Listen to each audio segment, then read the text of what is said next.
Hi, welcome back to the Art of Frosting. I did a video doing this whole cake, but I also did a video this time shortening it to just the dragon for those of you who just want to see only the dragon and not the rest of the cake. So here we go, let's get started. We're going to start making our wings, and we've got quite a few little things we need for this. You need a lot of little triangle parchments. This is a corner off of some plastic wrap of the box. You need something to lean your wings up against. I have a lot of little parchment cones that I'm going to use for my chocolate. A bunch of little bamboo skewers, the finest ones you can find, thin is what I mean.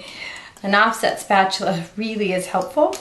And then your different colors of candy melts. So I'm going to make Stormfly's wing here, and I'm starting with the yellow color. We want the wing to be longer on one side than the other, so we kind of just want to set that up. I'm doing stripes here because we want a multicolored wing of the blue and yellow. Come back in here with the blue, and remember we're going to smear this around so it doesn't need to be touching. Come back in with our offset spatula here and start spreading out to the edge of the wing. We want it to come out raggedy, so make sure you lift at the end. Okay, once we have that part done, we want to get our skewer in one side of the wing, and then you want to cover the skewer with some candy melt. It's kind of the wing bone, and you can come back in and smooth with another skewer. You can see by my hand here it's pretty messy, but we don't want to stop to wash because we want to get, you really have to work fast so that this doesn't harden up on us before we're done. I'm going to come back in with our yellow and create some more bones and spikes off the end of the wing. So we'll just pull down and pull a spike right off the end of the wing.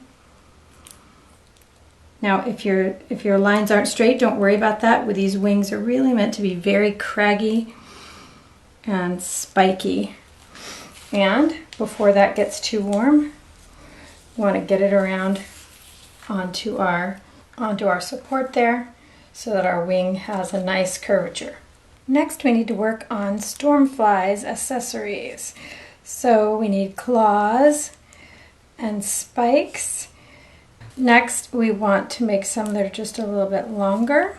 We're going to want some spikes on her tail. She also needs her nose horn, and she needs the spikes at the back of her head, which we'll do now. Squeeze, squeeze, squeeze, and then release out to the point.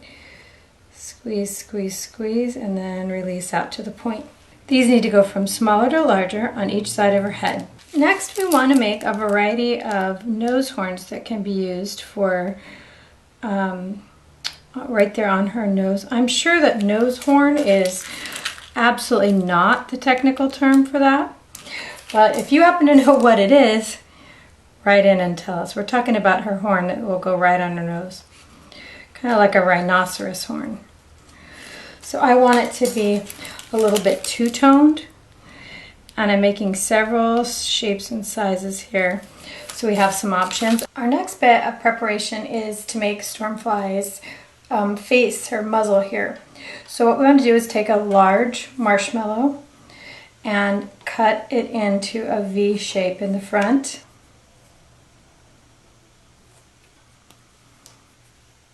Next, I've cut a large marshmallow in half. You can see here, and I want to attach it to the back, sticky side to the marshmallow. This is going to create that lift that she has in the back of her head, and then we want to attach a skewer up through the whole thing. So this is going to be a very lightweight support for kind of a large head, and the skewer is going to allow that to attach it into our cake. A good thing to do is to do this the night before and to let it dry. We're going to start on our dragon's body. Now our head and our body need to be close to the same size. This looks a little smaller now, but once we put icing on it, it's going to be a lot bigger. You remember this. This is our frame for our head. So this is a cupcake size. It's a little taller. I've actually used a 2-inch pan for it, but we want our body and our head to be in balance. Now remember that we've got a neck. It doesn't have a long neck. We want our head to hang off a little bit. So I'm going to position the body just slightly towards the back. I've got a skewer here that I trimmed down to about 6 inches. And I want to put that down through my body and into my cake. I'm going to need a little bit of transition space between my body and my head and my body and my tail. So I'm going to go ahead and cut half of a big marshmallow and attach it to either side, just so that when I do my figure piping, it isn't so much icing. You can also attach those with skewers if you want, or just a little bit of icing. We're going to be encasing them in icing, so they should stay on pretty well. So I've got my head here, my marshmallow head, and I want to insert the skewer up into the cake and up into the bottom of this cake. So I'm actually going to come up and under. What I want is for his head and neck to be looking down into the hive. Now you want to test here. You want to be able to see if it'll pull out, and this one want to just very lightly. You just don't want to get your whole head done and have them fall down.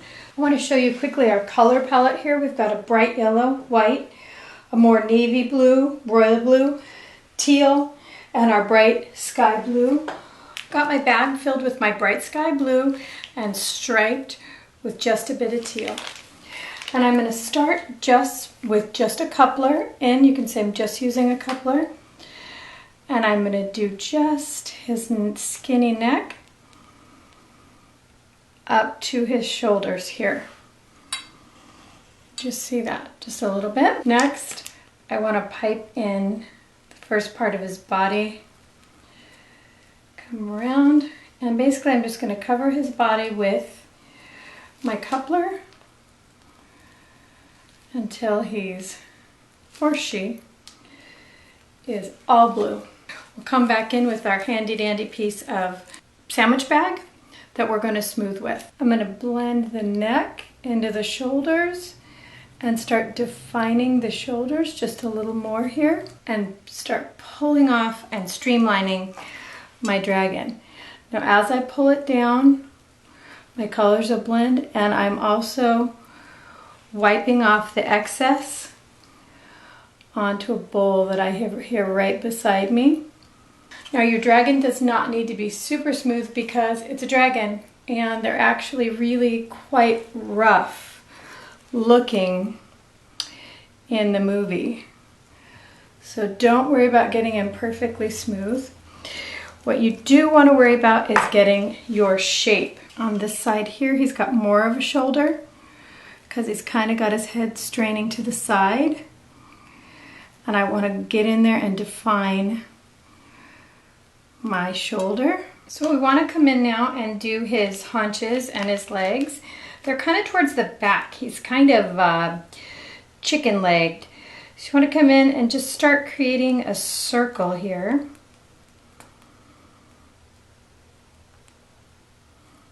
Let it build. You want it to be pretty fat.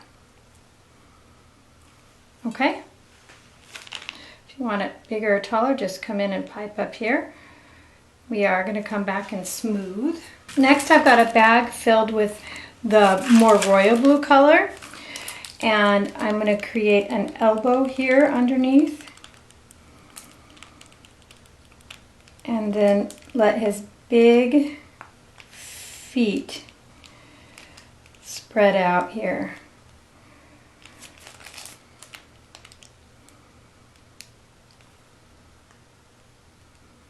I'm also going to spread this blue just up into the leg a little bit for when we spread.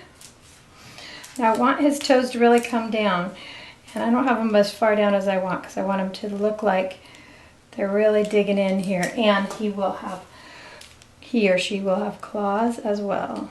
So you want to get in there and blend, smooth them out, blend the colors together, and we'll move on to his tail.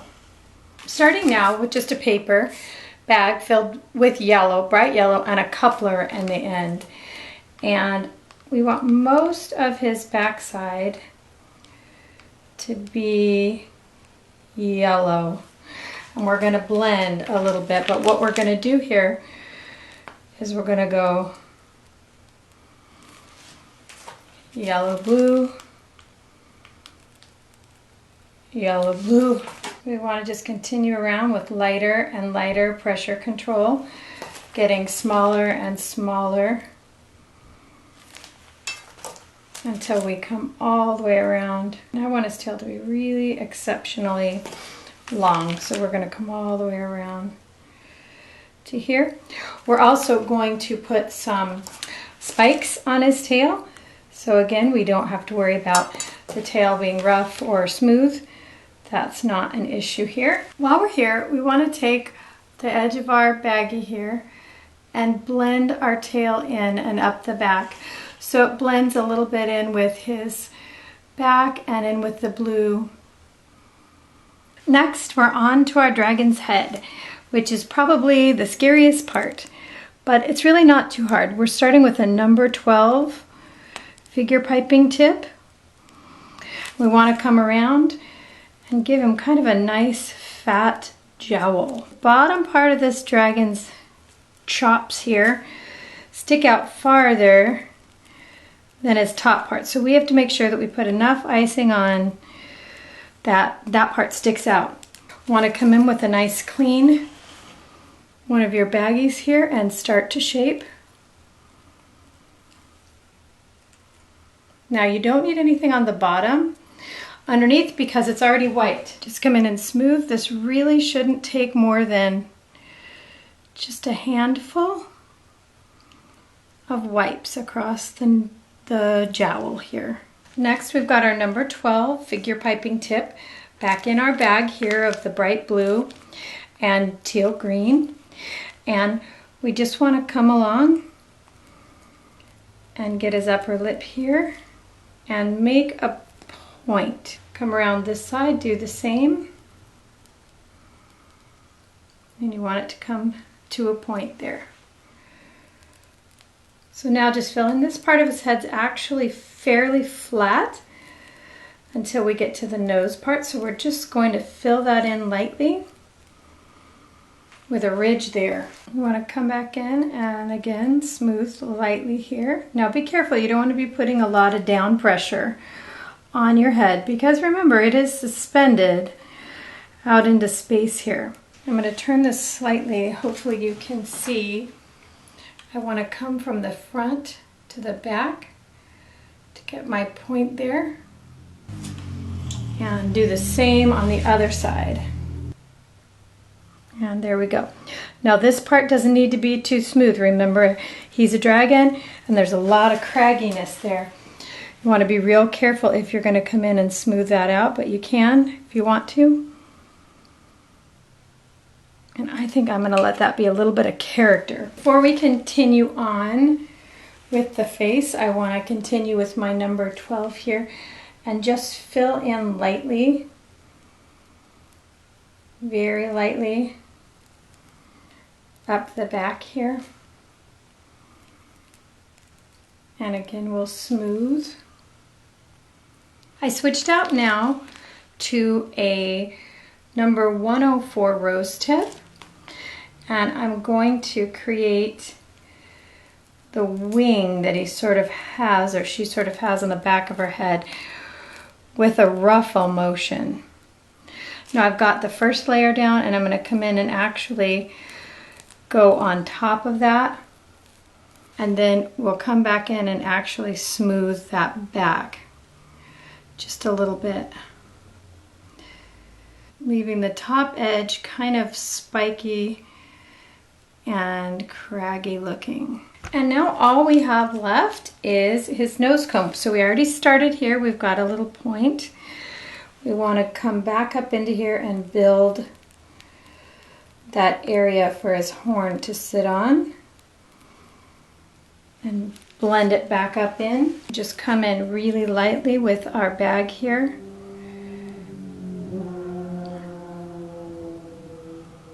And shape it right down in. There we go.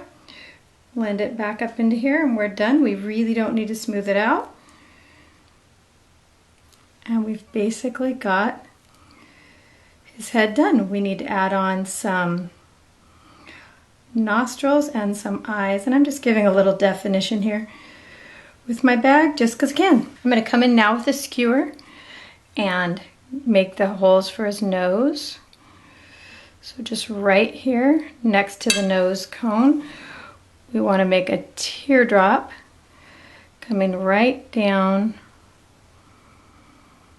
towards the mouth on both sides. And while I'm here, I want to mark my eyes, which are actually very low and at the same level as those nose holes. So I just want to mark them out here. I have just a cut bag here, just filled with white. And I'm just going to come in and add some jaggedy teeth. It's got a real underbite.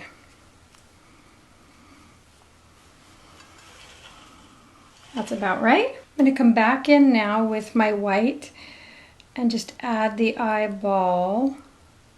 Next, I want to show you a little trick with color. I'm actually adding some red to my teal green here that I've been using for the cake, for the dinosaur, because I'm wanting to get a kind of a funny reddish brown color.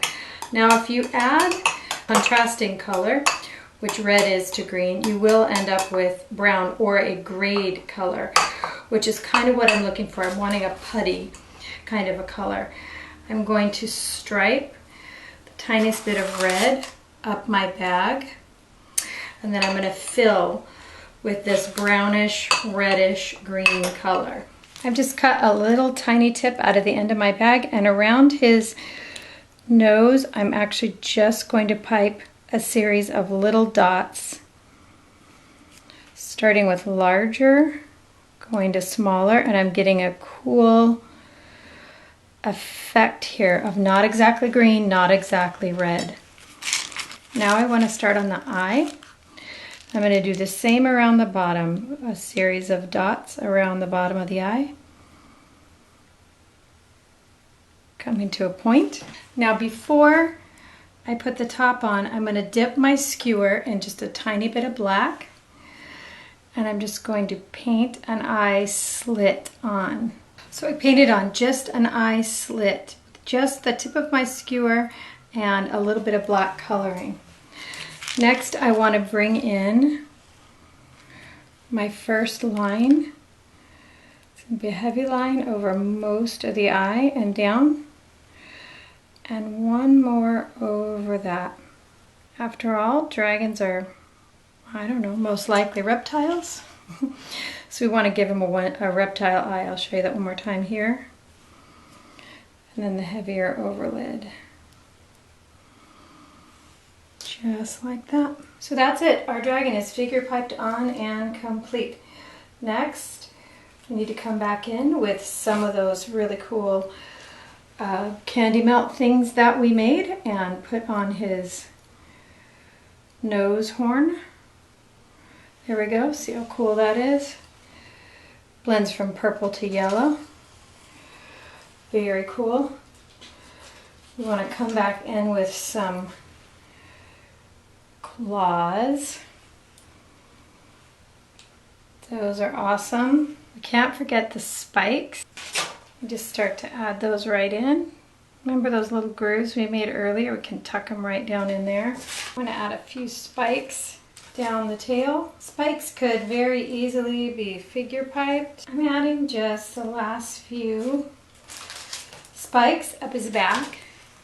So basically we are done with our dragon with the exception of his wings. So the last bit is to guide our dragon's wings down in. So you want to position them. This dragon's wings are up high on his shoulders. Push down, you can guide with scissors if you want.